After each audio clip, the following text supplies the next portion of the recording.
In today's video, I'm going to teach you how to put margin in WPS Office.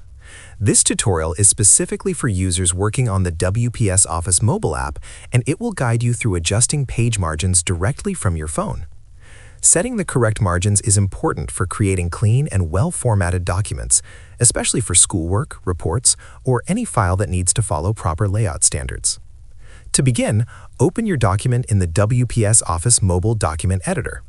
Once the document is open and ready, look at the bottom left corner of your screen and tap the icon located there. This icon opens additional document options and settings that control how your page is displayed and formatted. After tapping the icon, look for the option labeled View and tap on it. This section allows you to change how the document layout appears while you are editing. Once inside the View menu, scroll down slowly until you find the Page Setup option. Tap on Page Setup to access the settings related to your document layout. Inside the Page Setup menu, you will see options that allow you to adjust the page margins. At this point, you can also choose the unit of measurement you prefer to use. You can switch between centimeters or inches depending on the format you need. Make sure to select the unit that matches your document requirements so your margin sizes are accurate. Next, look at the box displayed at the bottom of the screen. This box represents your page margins visually. To adjust the margins, drag the edges of the box. As you move the edges, you are changing the spacing for the top, right, bottom, and left sides of the page.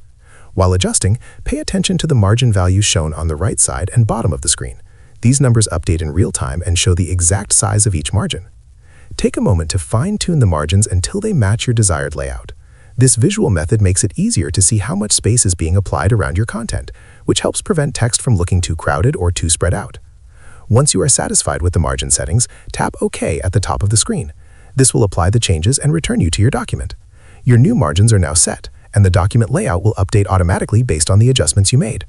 You can now continue editing your document with the correct margins in place. If you found this video helpful, let me know in the comments. Give it a like, subscribe to the channel, and don't forget to hit the notification bell.